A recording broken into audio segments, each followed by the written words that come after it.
You know that feeling, right? When you're really pushing for something, giving it your all, and you just hit a wall. Oh, yeah. It's so disheartening. Makes you question everything, like, what's the point? Exactly. And what happens when someone keeps hitting that wall again and again and just feels like there's nothing left? That whole struggle, with perseverance versus Yeah. maybe changing tack. It's such a core human thing.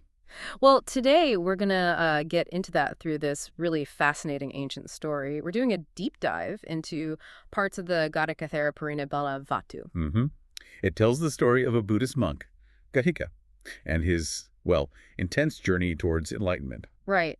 And our goal here isn't just to, recount the events, because the story, it takes some very unexpected turns, including what looks like a really tragic ending, honestly. Yeah, on the surface, definitely. So our mission is to try and understand Godhika's struggle, what his apparent failure might really mean, and the really surprising wisdom the ancient texts offer about his final moments. Absolutely. We're looking beyond just, he gave up. There's a much deeper layer here. It really offers a unique perspective, doesn't it, on things like dedication, letting go, what liberation might even look like. It really does.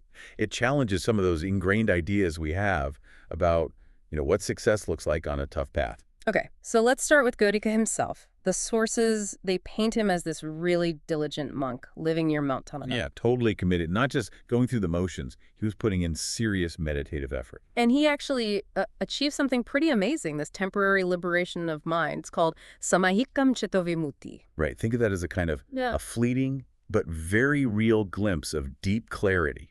Like the mind is suddenly truly free. A moment of intense insight, real peace. But crucially, as the texts say, for Godhika, it didn't stick. Didn't stick is maybe an understatement. Totally. It says he attained this state and then lost it. Get this. Yeah. 6 times. 6 times. And the reason? A recurring illness linked to his sleeping habits, apparently. Can you just imagine the frustration? Oh, immense. Reaching that incredible state only for it to vanish because of, something seemingly so mundane, almost beyond his direct control. The repetition is just brutal. Each time he lost it, it must have been this huge setback, mentally, emotionally. You have to summon so much effort to regain it, just to have it disappear again. Incredibly draining. Exactly. And so, after the 6th time, Godhika seems to reach a kind of breaking point. He reflects on this whole cycle, gain and loss, and he comes to this stark conclusion.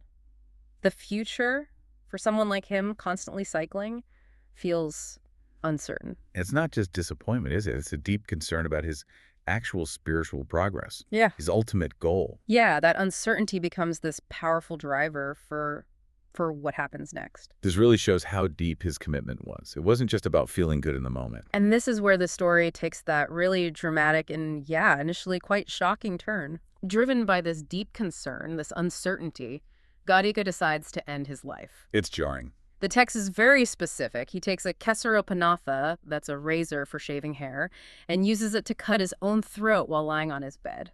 It's a stark image. And yeah, from a conventional view, you'd immediately think failure, ultimate giving up. But this is exactly where the narrative brings in Mara, and that just shifts the whole perspective. Yes, Mara, often seen as like the personification of temptation, negativity, anything blocking the path. And Mara somehow becomes aware of Godhika's plan.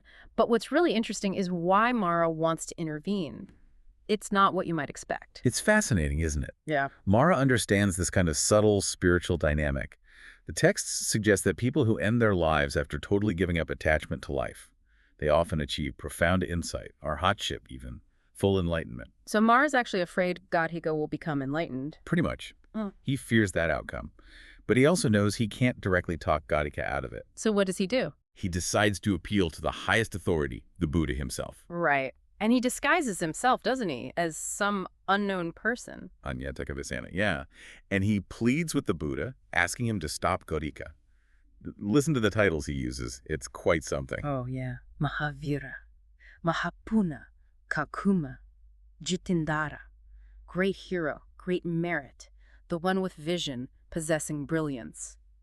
Sounds like flattery, almost calculated, like he's trying to win the Buddha over. And his argument is basically, look, this guy's a good disciple. He's still learning. Why would he do this? He's trying to frame it as inappropriate, premature. But here's the absolute kicker. The text says, while Mara is still talking to the Buddha. Godhika does it. He passes away. Mara's intervention attempt Completely too late. Exactly.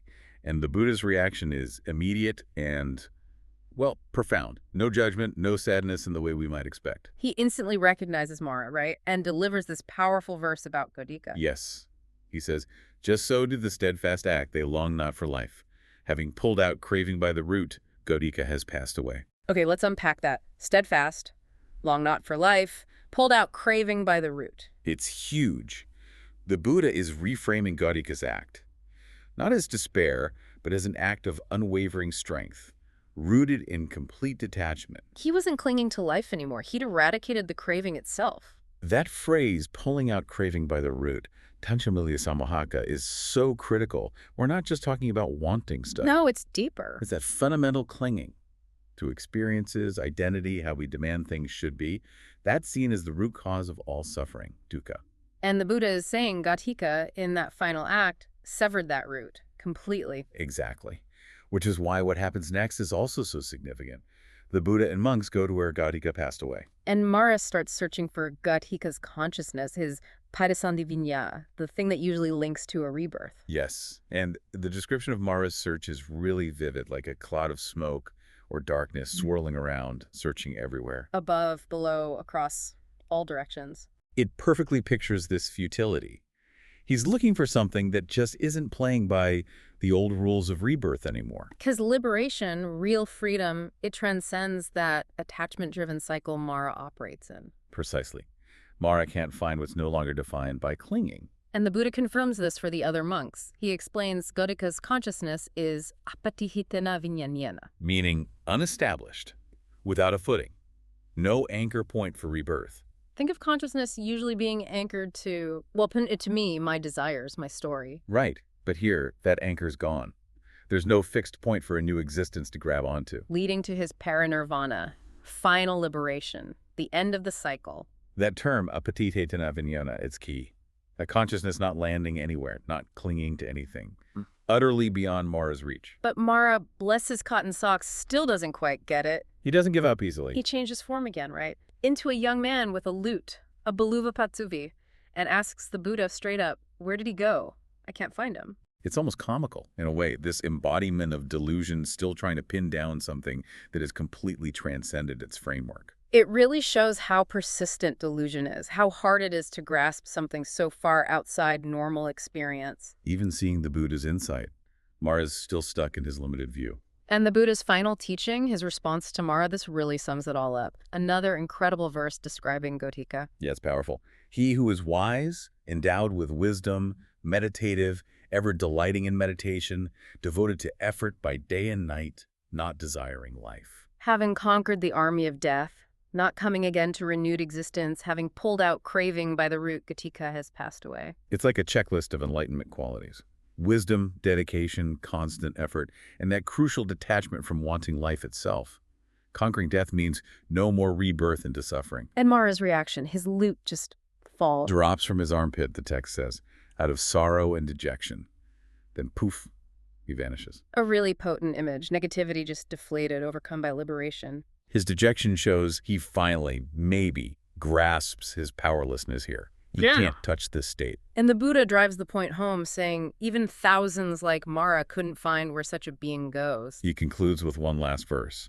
Mara finds no path for those who are accomplished in virtue, who abide in heedfulness, and who are freed by right knowledge. And the commentary helps unpack those terms a bit. It does. Accomplished in virtue, that's solid ethical conduct, sampanna sila. Abiding in heedfulness, unwavering mindfulness, abhamadhaviharina, constant presence. And freed by right knowledge. Sammadhanya vimutana. It means liberation through deeply understanding reality, cause and effect, the why and how of the path, the comprehensive freedom. Wow. And it's amazing that the text says right after this teaching, many listeners actually attain stages of enlightenment themselves, like stream entry. It really shows the impact. What starts as this seemingly tragic, difficult story becomes this incredibly powerful teaching moment. Yeah, sparked by Godhika's intense journey. It underlines how profound lessons can come from unexpected places. What looks like failure becomes this catalyst for understanding detachment and liberation. So, wrapping up this deep dive, the story of Godhika. It's intense, struggle, what looks like tragedy, but then this ultimate declaration of freedom by the Buddha. The core message really seems to be about that profound detachment from wanting life, from craving itself as the key condition for his parinirvana. And maybe the most surprising thing for you, listening, is seeing how the path isn't always linear, is it? Not at all. Repeated setbacks, a really unconventional final act. Yet the texts don't frame it as failure. They frame it as the culmination of practice and this radical letting go. It really makes you think, doesn't it, about our own ideas of success and failure on our own paths, whatever they are. Definitely. How might this story challenge those ideas? It pushes us to reflect on perseverance, sure, but also on when does real strength maybe lie in letting go of attachments? What does liberation from our own struggles really mean? Could it show up in ways we just don't expect? Something really profound to mull over.